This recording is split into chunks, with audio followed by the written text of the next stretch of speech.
Bonjour à tous, bonjour à toutes. Voilà, je voulais vous encourager et moi aussi m'encourager en même temps parce que ça m'a fait du bien. Et je voudrais qu'on aille tous dans le livre de Agée, chapitre 2, versets 4 et 5. En fait, l'idée, c'est de croire que Dieu nous a donné des certitudes. Il nous a donné des certitudes au nom de Jésus. Et on va dans Agée 2, donc 2, 4, 5. Maintenant, fortifie-toi, Zorobabel, dit l'Éternel. Fortifie-toi, Josué, fils de Josadak, souverain sacrificateur. Fortifie-toi, peuple entier du pays, dit l'Éternel, et travaillez, car je suis avec vous, dit l'Éternel des armées. Je reste fidèle à l'alliance que j'ai faite avec vous quand vous sortîtes de l'Égypte, et mon esprit est au milieu de vous. Ne craignez pas. Donc, lorsque on connaît le Seigneur Jésus-Christ, lorsqu'on l'a déclaré qu'il était notre sauveur et notre libérateur, ça nous empêche pas qu'il y a des troubles, des difficultés, des afflictions. Mais ce que je peux vous dire, c'est que Dieu est avec nous. Dieu est avec vous. C'est sa parole qui le dit. Donc, les circonstances n'impactent pas sa fidélité. Les événements n'impactent pas la fidélité de l'Éternel. Il a fait une alliance éternelle et excellente avec vous tous, avec nous tous. Donc, lorsque le Seigneur est avec nous, le Seigneur est toujours avec nous. Et à maintes reprises, dans sa parole, il nous le confirme. À maintes reprises, dans sa parole, il nous le dit. Au nom de Jésus, Amen. Allons dans 2 Chroniques, chapitre 15, verset 2. L'Éternel est avec vous quand vous êtes avec lui. Si vous le cherchez, vous le trouverez. Amen.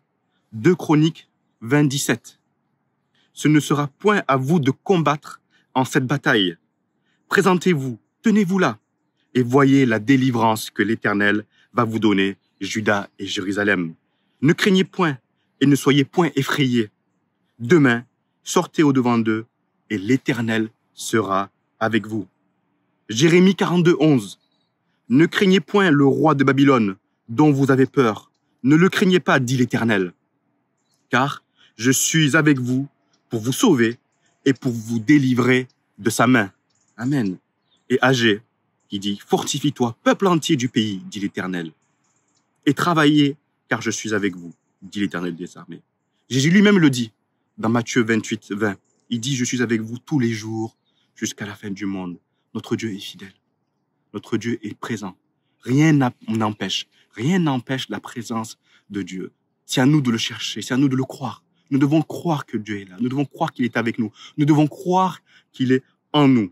L'apôtre Paul pose une question. Il nous pose une question. Il pose une question très intéressante. Il dit, si Dieu est pour nous, qui peut être contre nous? Dans Romains 8, 31. Donc, je vous la pose. Si Dieu est avec toi, qui peut être contre toi? Alléluia.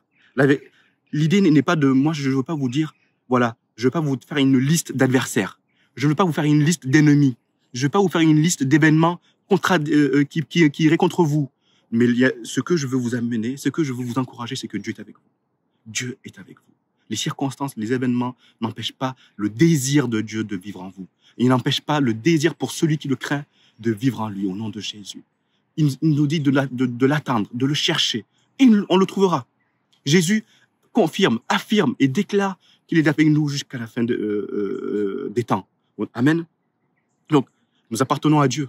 Nous appartenons à Dieu. Donc, il y a une chose que je peux vous dire, c'est que les événements ne gagnent pas. Les circonstances ne gagnent pas, car Dieu est avec nous. Car Dieu est avec vous. Les afflictions ne gagnent pas, car Dieu est avec vous. Il vous donne la persévérance de le chercher. Il nous donne la persévérance de le trouver, car c'est sa promesse. Et Dieu, quand il donne des promesses, il les fait, car il est fidèle. Amen. Donc, personne ne peut enlever ce que Dieu a mis librement en vous. Personne ne peut enlever ce que Dieu a mis librement en moi. Aucune puissance, aucune dénomination, aucune domination, aucun gouvernement, aucun État ne peut enlever ce que Dieu a mis en vous, car il est Dieu. Car il est Dieu. Ne sous-estimons pas sa puissance. Ne sous-estimons pas la puissance de sa présence dans nos vies. Ne sous-estimons pas l'Éternel. Ne sous-estimons pas la promesse de l'Éternel. Vivons en tant qu'enfants de Dieu cette promesse que Dieu est tous les jours, que Jésus, l'Éternel, est tous les jours avec nous. Quand les temps sont durs, plongeons-nous dans la parole. Même quand les temps ne sont pas durs, plongeons-nous dans la parole. Aujourd'hui, plongeons-nous dans la parole. Ne nous posons pas des questions pour savoir où est-ce que je vais trouver le réconfort. Le réconfort, je le trouve dans la semence incorruptible.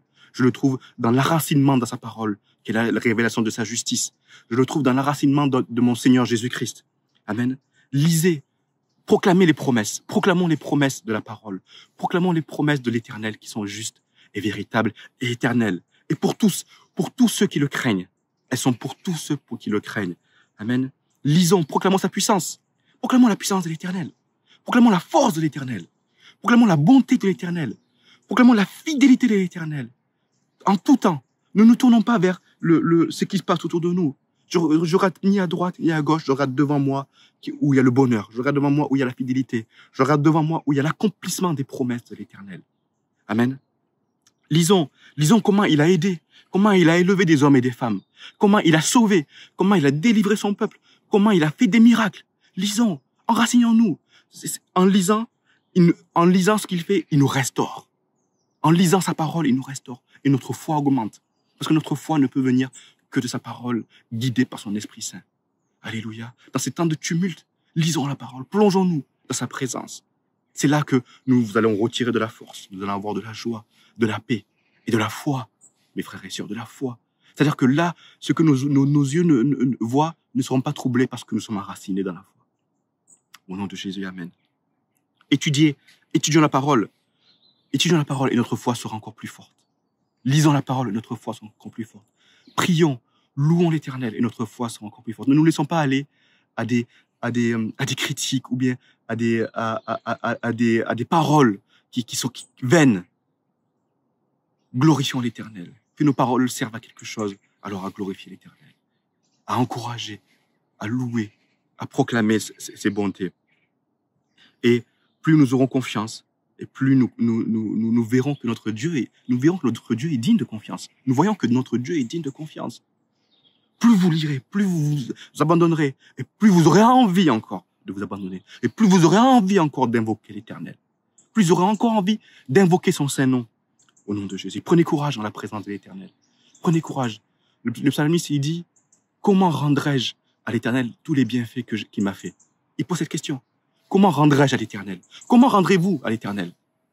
Il dit, j'élèverai la coupe des délivrances. J'élèverai le nom de Jésus. J'élève la coupe des délivrances. Il dit, j'invoquerai le nom de l'Éternel parmi son peuple. Parmi vos frères, invoquez le nom de l'Éternel. Ne cherchez pas à débattre sur des sujets qui sont plus grands que vous. Mais cherchons à élever le nom de l'Éternel. Cherchons à élever la coupe des délivrances. L'Éternel nous a délivrés. Il dit, j'accomplirai les vœux parmi le peuple. J'accomplirai le vœu que j'ai fait d'obéir à l'Éternel. J'accomplirai le vœu que j'ai fait de suivre l'Éternel. J'accomplirai le vœu que j'ai fait d'avoir confiance en l'Éternel tous les jours de ma vie. Voici le vœu que nous avons fait. Voici le vœu que nous avons tous fait. Alléluia. Notre Dieu est digne. Notre Dieu est fort. Le Seigneur est avec vous. Le Seigneur est avec nous. Nous sommes en sécurité, mes frères. La parole de Dieu que dit, aucun cheveu de notre tête. Il a notre âme entre ses mains. Est-ce que tu crois que l'Éternel a ta vie entre tes mains? Est-ce que tu crois que l'Éternel a ton âme entre tes mains? Est-ce que tu crois que l'Éternel est avec toi? Est-ce que tu as foi en lui? Est-ce que nous avons foi en lui en tant que peuple de l'Éternel, choisi, élu? Ayons foi. N'ayons pas peur, pas de doute, car Dieu, lui, est fidèle. Est fidèle, amen. Dans les moments les plus troublants, dans les circonstances les plus éprouvantes, Dieu peut manifester sa gloire. Au fond de la détresse, au fond de l'abîme, Dieu manifeste sa gloire. Il tend sa main. Est-ce que tu crois que Dieu a la main tendue vers toi? Est-ce que tu crois qu'il peut tout faire? Est-ce que tu crois qu'il peut faire au-delà de ce que tu demandes? Est-ce que tu crois qu'il peut faire au-delà de ce que tu penses? Amen. Moi, je crois. Et j'ai besoin de croire que Dieu peut faire, qu'il fait toutes choses, qu'il a fait toutes choses dans ma vie. Alléluia. J'ai besoin de lui dans ma vie, car il me donne le repos. C'est lui qui me donne le repos. C'est lui qui me donne la joie de vivre. C'est lui qui me donne l'intelligence. C'est lui qui me donne la force. Alléluia. Nous sommes le peuple, nous sommes le corps. Ne rentrons pas dans des discussions de murs, de dénominations. Nous sommes tous le même corps. Le même corps. Nous appartenons à l'Éternel. Si Dieu est en toi, Dieu est en moi. N'est-ce pas une joie? N'est-ce pas magnifique? Alléluia. Que je t'encourage, que les faveurs de l'Éternel soient sur vous, que les faveurs de l'Éternel soient sur ta famille, au nom de Jésus. Ensemble, nous sommes le peuple de Dieu. Ensemble, ayons confiance en l'Éternel. Ensemble, ayons confiance en la force de l'Éternel. Ensemble, ayant foi à la puissance de l'Éternel. Amen. Soyez bénis.